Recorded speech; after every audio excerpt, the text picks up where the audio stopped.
And then we eliminated all of our sponsorship in our ballpark, which makes no sense for a sports team to do. Why Um, did you do that? because the name of our company is Fans First Entertainment. And every decision we make is at fans first. And I don't believe anybody comes to a ballpark to be sold to, marketed to, or advertised to. Today, I'm very excited to be joined by Jesse Cole. If you don't know who he is, he's the owner of the Savannah Bananas baseball team and founder of Fans First Entertainment. His brand new book is called Fans First: Change the Game, Break the Rules, and Create an Unforgettable Experience. And his work has accumulated more than 4 million followers across the social channels. Jesse, welcome to the show. How are you doing today? Excited to be with you. Big fan of you and everything you guys are doing at Social Media Examiner. So excited to be with you, my friend. I'm super excited to have you here today. Today, Jesse and I are going to explore how to create unforgettable experiences. We're going to talk about, real world experiences, online experiences, all sorts of fascinating things that Jesse's doing. But before we go there, I want to know your backstory. How'd you get into, creating experiences? Like, just start wherever you want to start. Tell us the whole story, because I know there's a fun and exciting story here. Yeah, I started as a baseball player. Baseball was my passion, my life, and that was my goal, is to play professional. And then, fortunately, I tore my shoulder in college, and that opportunity was no longer available for me. And I went into the front office and started learning with the team in Gastonia, North Carolina. There's only $268 in the bank account my first day as general manager with 3 full-time employees, and payroll was on Friday. So I had to learn pretty quickly in how to try to create excitement and get people wanting to come to the game and buy tickets or sponsorship. And so 10 years there, I experimented and went from just 200 fans a game to selling out games. And then the biggest journey, when my wife and I came down to Savannah, Georgia, and launched the Savannah Bananas and had the big vision of a brand new team. And Michael, I know, as you know, we came here with this big vision to make it successful. And within 3 months, we've only sold 2 tickets. And by January of 2016, we'd received the phone call that we overdrafted our account and we were out of money. We were missing payroll. And my wife and I had to sell our house and empty out our savings account. And so that was just a little over 6 years ago. And I've Wait, real quick. I want to know, how did y'all feel at that moment? I mean, I want to know what was going on in your head at that moment, because you're such an optimist, but it must have challenged you at that point. well, what did we get ourselves into? We went from zero debt to over 7 figures in debt. My wife and I were just married with only a few months at that point, and sleeping on an airbed, but we had no options. We had bought this team and we had to figure it out. And so we went all in and said, just every day show up and let's figure it out. And that's what we worked on. Well, keep telling me the rest of the story. Well, then, we had to name the team. So we told the city we don't want to be like anything else. We don't want to be something normal. So we became a team named after a fruit. And so we named ourselves the Savannah Bananas, but we had a bigger vision, Michael. We wanted to be, could we have a senior citizen dance team called the Banana Nanas? Could we have a male cheerleading team called the Mananas? Could we do music videos to Can't Stop the Peeling? The mascot named Split. So we came up with all these ideas, as you know, extending the brand and not just being a regular baseball team. And so, yeah, we played our first night in 2016. We somehow convinced 4,000 people to come to see us probably fail. And we were wearing green uniforms because we weren't quite right. And we played absolutely terrible. It was true. We made 6 errors. We had all inclusive for every fan, and we failed in that. I mean, we gave every ticket, all your food, and people waited for 3 hours, but they watched the players dance and they watched our players deliver roses to little girls in the crowd, and they watched the entertainment experience. And after that night, they started to tell everybody. And from that moment on, we spent $0 on marketing, but spent everything on the experience. And we're so fortunate. We've sold out every single game since that moment. And our wait list just passed over 70,000 for tickets. And now we're traveling all over the world playing games. So it's a wild journey. And most importantly, my wife and I are sleeping on a real bed. So it's really come full circle. Well, and I want to go back to a little bit of your story. Where did you find inspiration for these crazy thoughts? Was it the 10 years working in the college front office, or was it some other place? Because, clearly you didn't come up with a lot of these ideas just out of the ether, right? Yeah, I mean, I think number one, you learn a lot by doing. That's what Herb Kelleher said with Southwest. He was asked, "What's your strategy for building Southwest?" He said, "It's called doing things." And it's like, yes, you learn by doing. So 10 years of doing, but P.T. Barnum, Walt Disney, Jeff Bezos, WWE, Grateful Dead, Cirque du Soleil, constant inspiration to really think about how to do things differently. And we realized we're not in the baseball business, we're in the entertainment business. So that was the number one thing we realized, and we went all in on the entertainment. And that was really how we were able to differentiate ourselves. So what year was it the first game that you did that where you were wearing green? How many years ago was that? 2016. Okay, so we're recording this in the middle of 2020. Um, Share a little bit about like what changed, like bring us a little bit up to the present, because obviously you figured out how to get people there on the first day, come crick or whatever that phrase is, right? And but you kept getting them there. So along the way, there must have been some interesting things that happened. I would love to hear a little bit more about that story and bringing us up to the present and some of the cool, exciting news that you've got coming with television. Let's like talk a little bit about that. Sure, very fortunate. But yeah, so when we started, it was just, hey, let's get people in the ballpark and try to put on a show. And then we started just attacking, all the frustration and boring parts of baseball. And so, for many, baseball is long, slow, and boring. And for the baseball purists, I'm sorry, but I'll the only owner that will say that. And so we said, can we have our players do choreographed dances? Can we have nonstop music, nonstop entertainment? We started attacking that. And after 2 or 3 years, it was doing really well. And then we eliminated all of our sponsorship in our ballpark, which makes no sense for a sports team to do. Uh, Why did you do that? because the name of our company is Fans First Entertainment. And every decision we make is at fans first. And I don't believe anybody comes to a ballpark to be sold to, marketed to, or advertised to. And so they go against each other. Sometimes ads. I mean, I have a 4-year-old son, and every day he's on YouTube. Dad, skip ads. Dad, I don't like ads. Skip ads. Like literally a 4-year-old knows he doesn't like ads. So why are we plastering a stadium and a ballpark experience with ads? So long-term thinking. So all these moves made people shake their heads and not understand, why is every ticket all inclusive? Why are you doing this? And then the biggest move was the test of Banana Ball in 2018. And long story short, Michael, we were taking videotapes and pictures of our grandstand every 30 minutes. I had our ushers take this. We were noticing fans were leaving the ballpark after 2 hours, 2.5 hours completely. And we said, we can't just make the game exciting, entertaining. We have to make the game faster. So we started experimenting with a game with different rules. And that happened in 2018. And that was the biggest kind of trajectory, because that's really where all the momentum has happened now. And I can get into that wherever you want to go. Well, okay. So first of all inclusive means what in baseball? Well, a lot of things in baseball. For us, it just means For you, I mean, for you, what does that mean? Because all inclusive, I don't know. I know what it means when you go to like a resort, but what does it mean when you come to a yeah. spot of bananas? So we took our teams on cruises, so we really get inspiration from the outside. So we went to Carnival, and we're like, all your food's covered, all your entertainment's covered. Why don't we just do the same thing? And so all your burgers, hot dogs, chicken sandwiches, soda, water, popcorn, dessert are all included with no ticket fees, no convenient fees, no parking fees, and it's $20. Wow. Okay. That's fascinating. Now, I love the fact that you were taking 30-minute pictures of the stadium and you were watching that, hey, we're losing people at certain key juncture points during the game. And I would imagine in the past you would solve that with entertainment, but this time around you solved that with coming up with a brand new game called Banana Ball. So, like, what does that mean? Are you starting like in a brand new league of Banana Ball teams, or what's going on here? Yeah, so we started testing with ourselves, and everything we do is a small bet. I believe in bets, and I know you've done so much with your company as well. And so we tested it with our fans. We didn't ask surveys because we'd rather watch how they act and how they react. And so we tested it at a couple games, exhibitions, and 98% of our fans stayed till the end of the game. And we're like, all right, Oh, we're onto something. Normally in baseball, it's 50 to 60%, especially as major league games get longer. So we're like, all right, so then could we test this on the road? So we did a one city world tour. Yes, we actually announced it as a one city world tour. And we had one city, Mobile, Alabama. They rolled out the yellow carpet in 2021. And somehow we sold 7,000 tickets in 24 hours. And again, 98% of the fans stayed to the end and they didn't want to leave.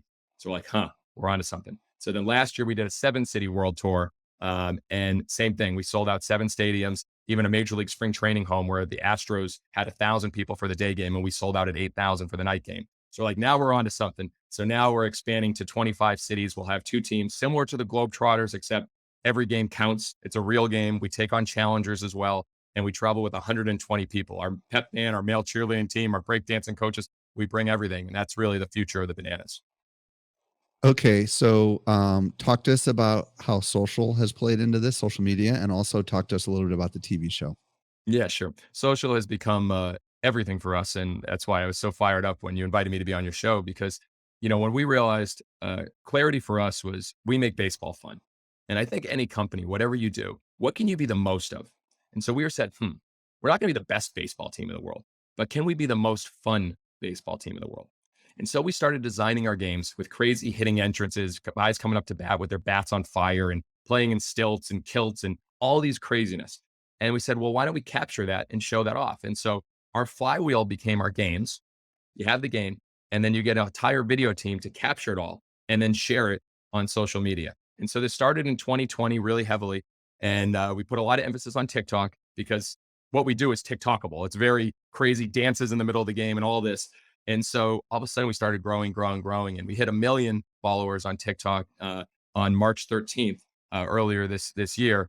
And now we're about to hit 3 million a few months later. And so we have 2 million more followers than any Major League Baseball team. And Instagram's grown. YouTube, we have more than every Major League Baseball team, but 2, I think, right now. And we haven't even put any emphasis on it. We only have 100,000 subscribers, but it's just because the emphasis on the fun. So everything we do is we want to show the fun, grow fans, then they want to come see games, and then hopefully buy some Bananas merchandise. And that really is our ecosystem for becoming fans. So that really is a form of marketing for you guys then, right? Because clearly people are discovering you for the first time through the socials because they're seeing these crazy videos. And I would imagine some people want to come and meet these people that are performing, right? After seeing them on TikTok and Instagram and all this stuff, right?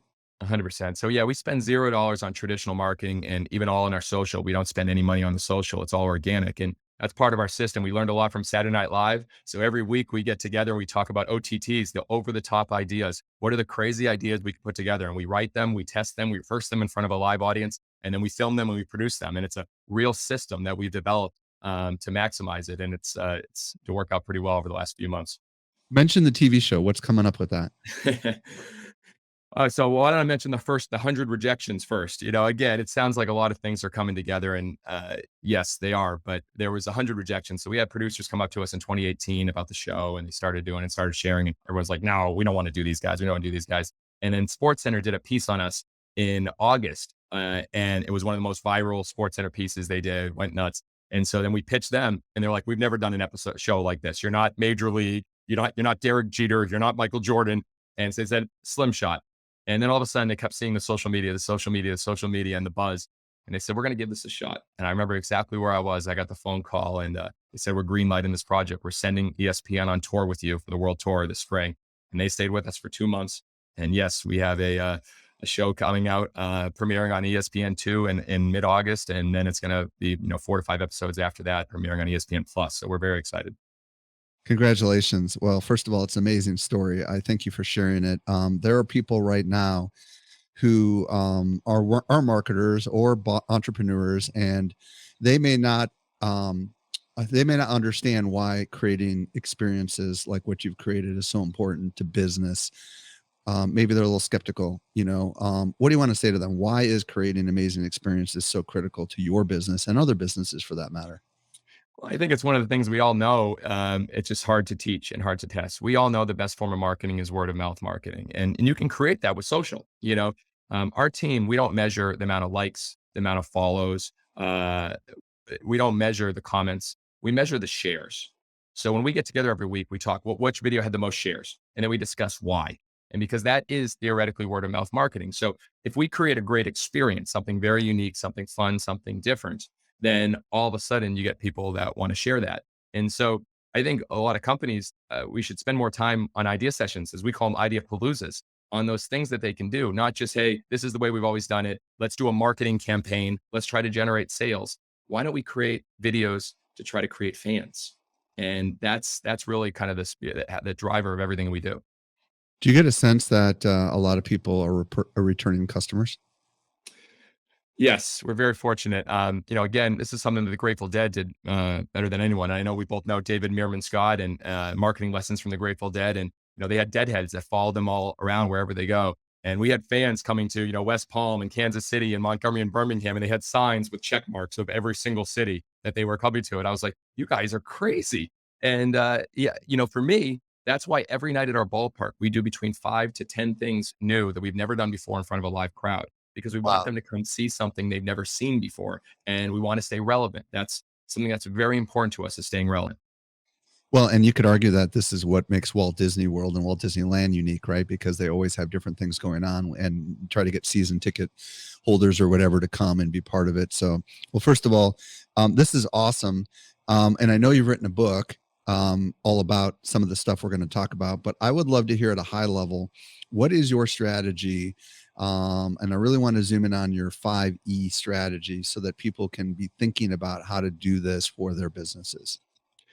Yeah, again, when you start, you never really have a strategy. You just start and you start learning. So when we started, we're just like, can we get anybody to buy tickets? Can we get anybody to come to our games? And then once you, start doing things, you can look back and see, oh, all right, this makes sense. This makes sense. So when we started looking back on how we were able to develop fans and a wait list of over 70,000 for tickets and, a merchandise business that's well into the millions, that is shocking to us. I don't understand it. It's based on a lot of the ease that we do. And the system that we've kind of created in the book Fans First is eliminate friction, entertain always, experiment constantly, engage deeply, and empower action.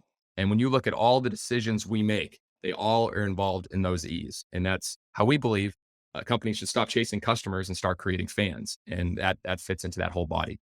So let's dig into these, into a few of them. First of all, entertain always, clearly seems to be one of your sweet spots. And for people that are listening that may not have a physical location that they go to like you do, where they come to a stadium, right? Let's talk about, first of all, what is entertain always, and then maybe we can talk about how this could apply to businesses that are not just in quote unquote the entertainment business. Do you understand where I'm going with that? 100%. 100%. I think what we looked at, and the definition of entertain is to provide enjoyment. So, really, and P.T. Barnum, one of my mentors, said the noblest art is that of making others happy. I think we're all in the entertainment business. And I think more now than ever, people are hungry to be entertained. And so, if you can change the lens and say, no matter what you sell, I spoke to a cybersecurity company this morning, and they had me, this crazy guy in a yellow tux, speaking to them about entertaining. How can they make the experience entertaining? So for us, we develop our stages. And in the book, I share 7 stages of the entertainment experience. And it's basically the customer journey. For us, it's the first impression. So whether that's on your website, your social media, and then the next stage is the parking lot. So that's coming in, and we have parking penguins and a party. That's a whole nother story. Then you come into the plaza, where we have a whole performance, where we have the pep band and people in banana costumes and the banana nanas. And then you have the concourse, and everyone in a concourse in a sporting event, they're like, you just get food. No, we have entertainment purposely planned. We literally have our pep band will play in bathrooms in the middle of the game. And people are like, what is happening in the bathrooms? So it's all about that. We have the world's smallest bookstore, which I put my book into an old closet. So people take pictures of the world's smallest bookstore as they walk through the concourse. Then you have the grandstand and the seats. That's the next stage. And then on the field, which is really the only stage that Major League Baseball uses. And then finally, the last impression. And that is a stage that is so important. I know we probably both know Shep Hyken, and the last impression leaves a lasting impression. And that stayed with me from Shep for many years now. And it's so key. And a social media example, if you want here, I can share, Michael. So at the end of the games, we have our pep band play. We also put our arms around each other. It's very kumbaya in a weird way, but we sing Stand By Me, players, fans, cast, the band's playing. It's really cool. It's called our Kiss Goodnight, as Walt Disney would say. But I realized we were dropping the ball. Our fans would leave the game, hopefully have an amazing experience. And the next day, they'd carry on with their life. We missed a last impression.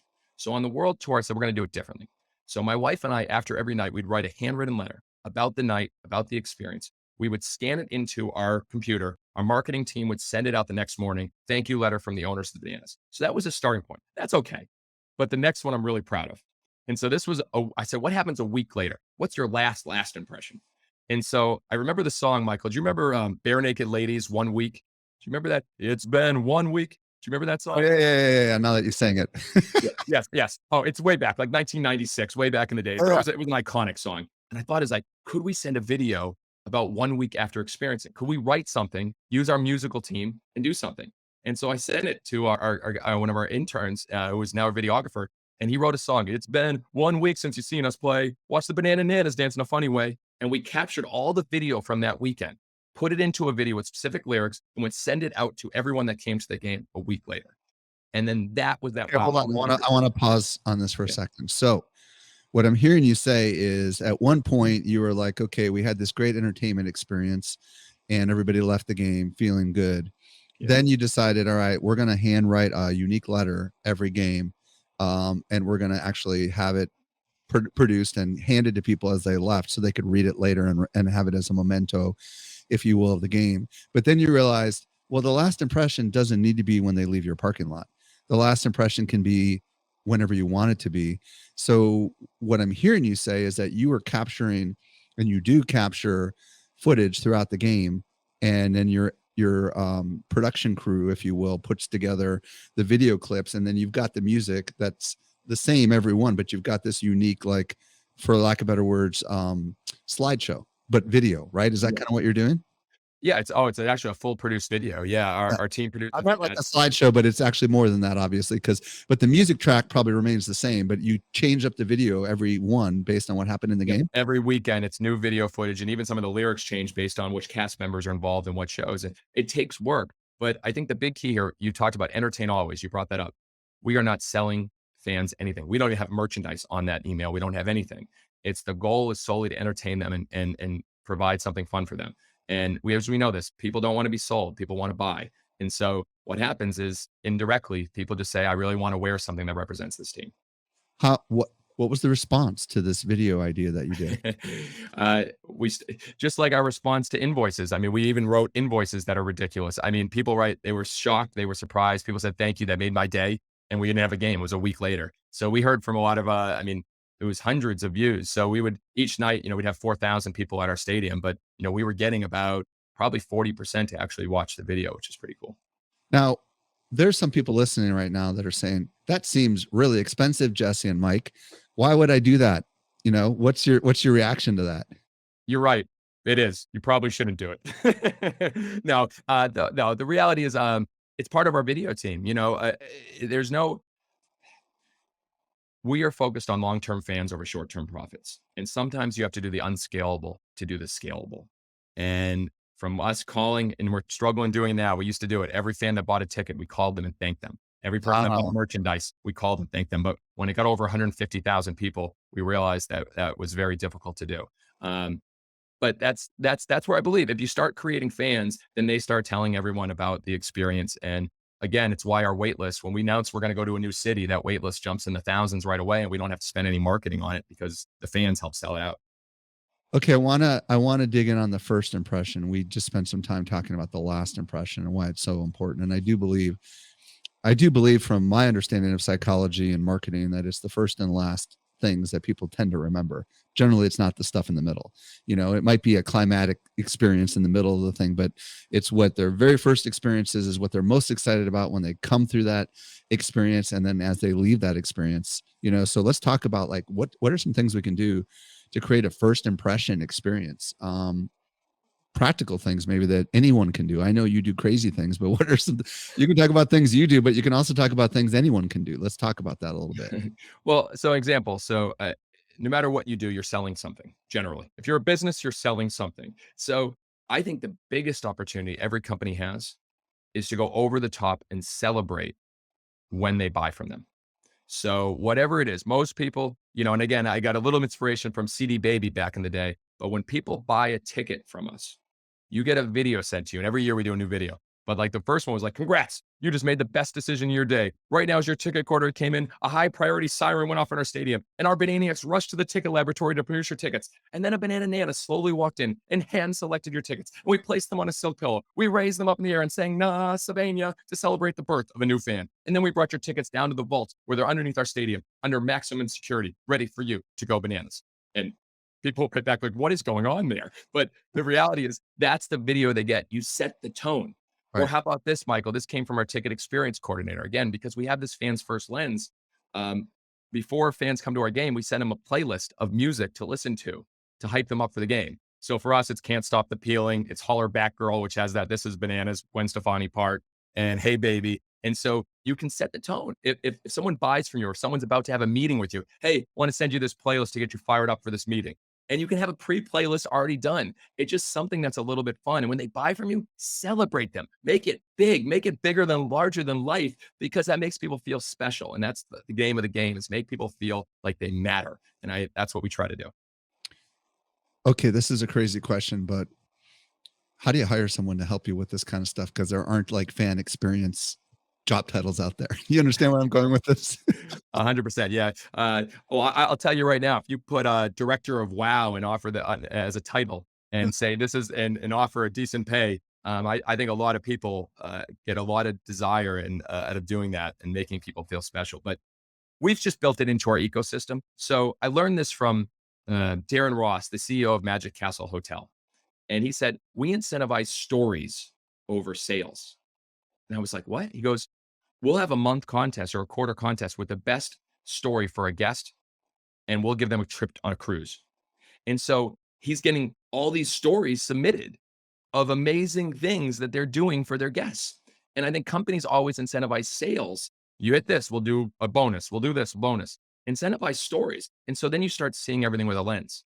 Right now, Michael, I don't see ads anymore. When I sold sponsorship back with our first team, I saw every billboard, heard every radio ad. I paid attention to it because my lens was focused on it. Now our entire team's lens is focused on how do we create these fans' first moments. We see it with everything because we talk about it after every night. What were the fans' first moments of the night? I want to zoom in on eliminate friction. I think that when you said earlier, like one of your E's is eliminate friction, my guess is you're thinking about friction in the customer experience. Is that specifically what we're referring to, or what? 100%. Talk to 100%. me a little bit about like how do we know when there's friction, and how do we know when to eliminate it? Because I'm sure there's reasons why these friction points sometimes exist, so I'm sure they're put in place for security reasons, maybe in your case, or other, I mean, who knows, right? Like there's some rationale somewhere along the way someone decided this was important, right? But now it ought to be eliminated. I'm just like you, I love eliminating friction, but that's not easy for some people. So how do we even figure out where the friction is to eliminate, and so on? Yeah, you got to put yourself in their shoes. I mean, yes, all those friction points that are added is because one person abused the system. It's like, Right. why does it say no shoes, no shirt, no service? Are so many people walking into gas stations with no shoes, no shirt? Like, what is happening? I Um, know. yeah, exactly. Or, but it's think about in your life, and this is another thing. Unfortunately, my wife and I see it everywhere. When we call our bank and it's like, dial 1 for this, dial 12 for this, dial 26, give your social security number for this. Are you an organ donor? Yes or no? Like, what are you asking me? Like, I just want to speak to someone. That's all we want. Give an example. Go on an airline and always they're trying to sell that credit card going down. Like, that is actually a friction point. But because they sell one a trip, the CEO is like, oh, this makes millions of dollars. But yet it actually upsets 99% of the people trying to be sold that credit card over and over again. So we just have a lens to it. So, for instance, just look at the things that you hate about either your business or another business and start writing them down and say, how do we not do that? So, give me a point. Like you buy tickets at Ticketmaster, you have your ticket fee, and then you have your convenient fee, which is the most inconvenient fee in the world. So, a $65 ticket is 92.27. Like, what are we doing? So, we eliminated it. Now, is there a lot less money on the front end? 100%, but fans are happier. A $35 shirt should be $35. It shouldn't be 42.50. And so we eliminate all of our shipping fees. So again, we eliminate so much of our short-term profits to create long-term fans. But you put yourself in their shoes. Walt Disney did this better than anyone else. He had an apartment above his fire station at Disneyland, and he used to walk the park in disguise. He would stand in line, and he said, whenever I go on a ride, I'm always asking what's wrong with this thing and how can it be improved? How often do we put ourselves in our customers' shoes and say, what is wrong with this part of the process and how can it be improved? I love that. Okay, experiment always. Um, Experiment constantly. I can't have too many always. It's like entertain always. oh, okay, Experiment constantly. okay. The second word. Experiment frequently, let's say. Okay. Either way, rock Yeah, and yeah. roll. Experiment, Semantic. but experiment. Like, a lot of people struggle with experimenting because it takes a lot of energy and a lot of effort, and it means that you got to make room for it. So, talk to us a little bit about why experimenting is so value, and how to deal with the stuff that doesn't work, because most people, once they do something, they don't ever undo it. They just keep it there and they just layer it on, right? Mm. So talk to us a little bit about experimenting. Yeah, we put so much weight on new experiments. We put so much weight on these new things that we're going to do. In the scheme of things, it's just small little things. The more you do, it doesn't. I mean, we had some terrible promotions at last night's game. We had toddlerography. This girl had to teach the players how to dance, and she froze up and stood there and wouldn't dance. And 4,000 people were watching this. And I'm like, this is as bad as it gets. But then all of a sudden, next inning, we have the sing off. And then we have, our yellow promotion. We have all these different things. So you just get through these experiments. So the mindset, and I look at again, your input affects your output. And I've been fortunate to have so much good input from some great leaders. And you could say what you want about him and them, but with Amazon, they're one of the greatest innovators of our time. And Jeff Bezos said, our success is a direct function of how many experiments we do per year, per month, per week, per day. And when we meet with our team, we ask what experiments are they doing for our fans? And so everything is based on these trial of experiments. And so I think, when you look at Amazon Fire Phone, it was a $200 million failure. I mean, the Fire Phone was a disaster, but the technology in the Fire Phone helped build the Amazon Alexa, There you built go. the Echo. There you go. So it's how you look at the experiment. So whenever, as bad as toddlerography happened last night, we learned always have a backup, be able to do this shift, have this option, and we learned that we're going to be better the next day. And so I think it starts from the top and actually celebrating experiments. Can you have an award for an employee or department who did the most experiments this month, this quarter? And you start celebrating it. And if it doesn't work, it's okay because that leads to the other one. So I know this is macro, but I told our Savannah, who runs our TikTok, I go, every day we post a TikTok when we first started in Wait, 2020. is her name actually Savannah? Yeah, I know it's very confusing, but yes, her name is Savannah, but we'll stay with it. We don't call her Savannah Banana. She's solely Savannah, and it's only one N, but that's a whole nother story too. Okay. That's very confusing. We started TikTok in 2020. We had 26 followers, and I said, post every day. She goes, what are we going to post? I go, I don't know, but if we post every day, we're going to learn faster. And so we started posting every day. As soon as we had one pop, we said, why did that pop? And we said, because we did this. Do another one like that, and then do another one like that. And I think one of the reasons why we've had so much success is that we're learning faster than anyone else because we're experimenting more and doing more than most major league teams will do. Well, and how do you judge whether it's a success or not? That's an important question, right? Like, obviously, when there's a fail, when someone freezes up on the field, but there's got to be a way to judge some maybe granular thing like this. How do you know whether your experiments you're doing are really working? What's the metric you, Jesse Cole, are looking for when you run experiments? I wish I had more science to it. Michael, you're trying to make me sound And smarter it than I doesn't am. have to be a metric, but you're looking for something. What is it? What are you looking for? How do you know when you run an experiment if you want to run it again? What's your thoughts? Or maybe you have other people looking Right. at these things for you, but there's got to be like, how do you gauge if it's successful? So two things. So we followed the SNL framework during Saturday Night Live during our games. And so coming up with all the ideas. Before our first game on World Tour, we bring a VIP, 150 people, and they get to watch rehearsals. And yes, we do rehearsals instead of baseball practice most of the time. Oh, It's okay. very different. So Okay. we do a full rehearsal. And while Zach, our director of entertainment, is watching the rehearsal on the field, how are they doing the dance? How are they doing this hitting entrance? How are they doing the scoring celebration? I'm watching solely the fans' reaction. And so I'm watching, does their phone come up? Are they laughing? Are they cheering? Are they distracted? Do they look away? And based on that, we determine whether we're going to roll with that and do it again. In regards to on social media, it's very easy because of the metrics that you see. The biggest experiment we did this past season was called the 3-2-2. And in the middle of the game, on the third inning, on the second batter, on the second pitch, 3-2-2, our pitcher, second baseman, shortstop, and center fielder would do a choreographed dance, a TikTok dance, or a trend, and then throw the ball in the middle of the game. And we tested this our first game in March, and we did the drop challenge, the TikTok challenge. So he dropped all the way down, held his arm up. They all did in unison.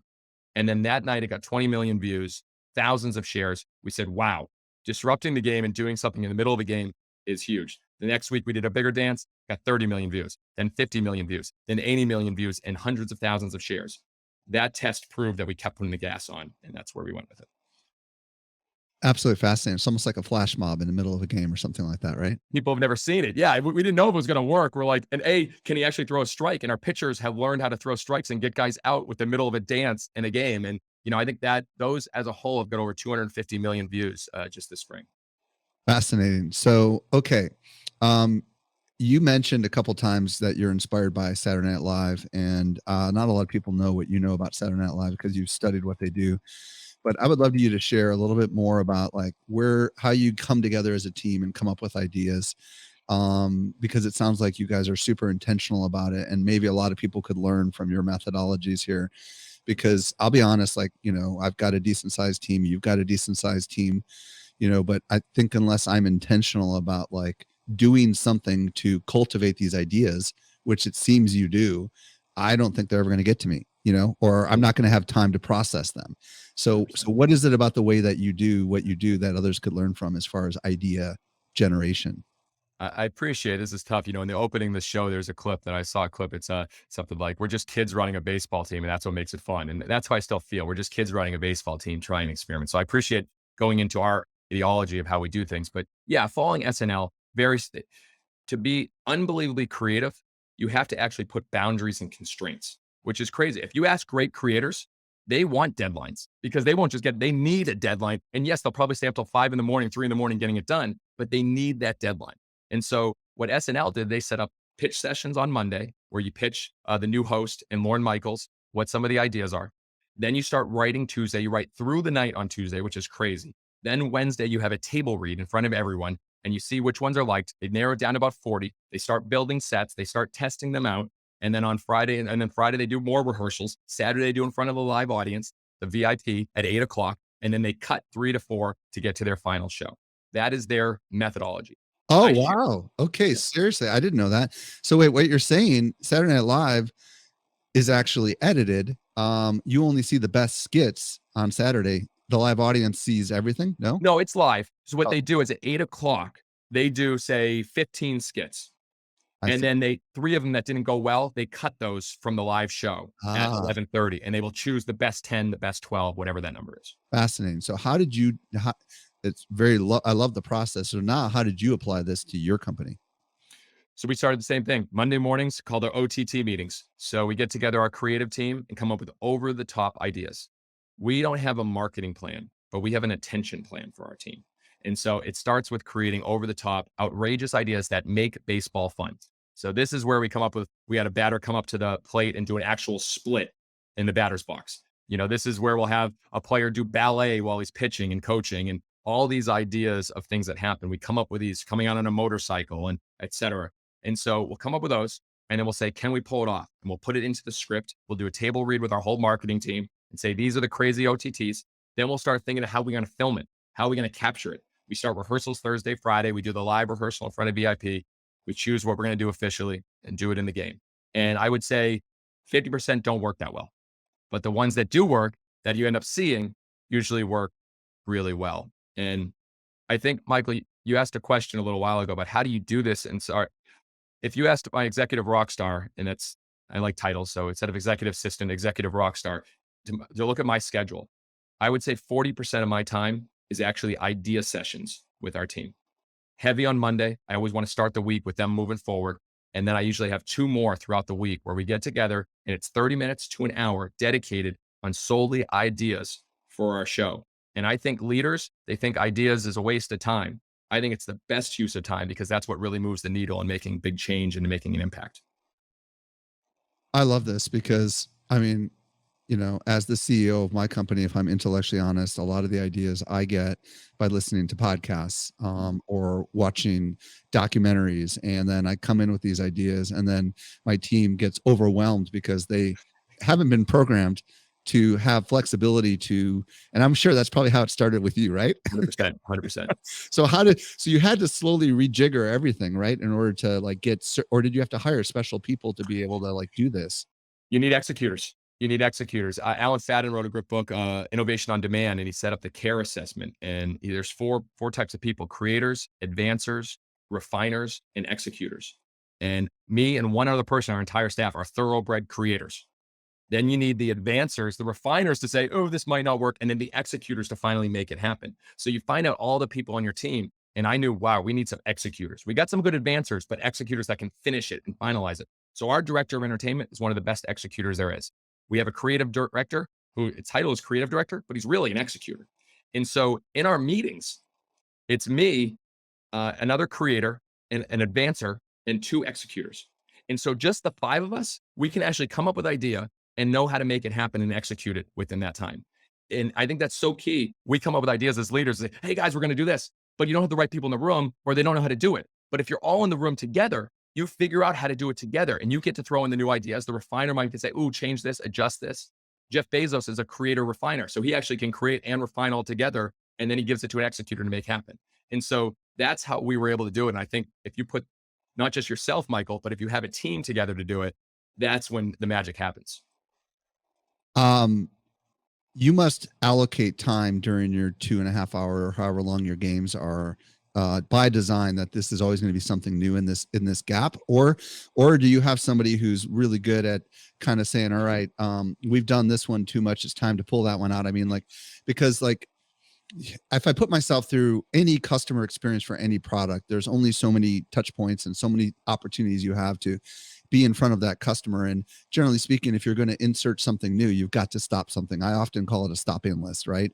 Yeah. Inside of my company. But how do you engineer that into your entire agenda, as far as like, we always are going to have like this slot is always going to be new? I mean, like, how do you understand what I'm asking? Because it's Exactly. So in our script, are we going to have spots for new because we already have stuff that's our hits, the favorite. works. Yeah, exactly. Yeah, and great timing because last night we got ambitious and we put like 4 brand new promotions in the middle of the game. And to the fans, it was probably an A show. To me, it was a D- show because we were doing 4 things, and we had dogs on the field and peanut butter, and we had family fetch and just some weird games that didn't make any sense. We were testing too much. We got a little cocky, I guess you could say, on our execution. And so after every game. I walked with our director of entertainment. We do laps around the field. Usually walk another mile, which is crazy at 11 o'clock at night. But we go through every promotion. And what we said last night, said, hey, we're going to do tons of crazy hitting entrances, walk up entrances, pregame stuff. We'll do our 10 new things, but only one main promotion during the game on the field will be brand new. Let's have our favorites. Let's have that somewhere in the 5th or 6th inning, so we can have our hits, which rotate. We have 300 promotions, which rotate. What is a promotion? Because when you say promotion, marketers think. Yeah, sorry. A promotion is an on-field skit, an on-field game. So thank you. Yes. Right. We call it promotions, but yeah, an on-field game. And then yes, we learned last night, do one brand new experiment we've never done in front of a live crowd on the field during a game as a promotion skit, and then keep the favorites and the hits moving around. And we learned we went a little overboard. And I think that's important. You can't try to do everything. You're in trouble if you try to. Well, and I would imagine if people haven't engineered such a experience like you have, where they have a slot for something new, then they got to go through the process of figuring out what to eliminate, right? What to not just eliminate, but maybe what to just experiment with, cutting it and trying something new and see if it works, right? 1000%. I mean, every baseball game you've probably been to in the world, what do they play in the 7th inning? Take me out to the ball game. All right. Come on. Like, why? And so we've done a 2nd inning stretch instead, where we had a Richard Simmons impersonator and the whole stadium stretching, which was weird. But then this past year we said, I saw where fans sing, like at football stadium, they all sing a song. I said, Yellow by Coldplay. If everybody can sing, look at the stars, look how they shine for you, and everything was yellow, and everyone's holding up their flashlights. And so now the 7th inning stretch, we eliminated Take Me Out to the Ball Game for some that people like, you got to sing Take Me Out to the Ball Game. I was like, no, we don't really have to. And we tested it, and it's better. So sometimes you have to eliminate something that is such a mainstay that people are used to try something new, because it can become even greater.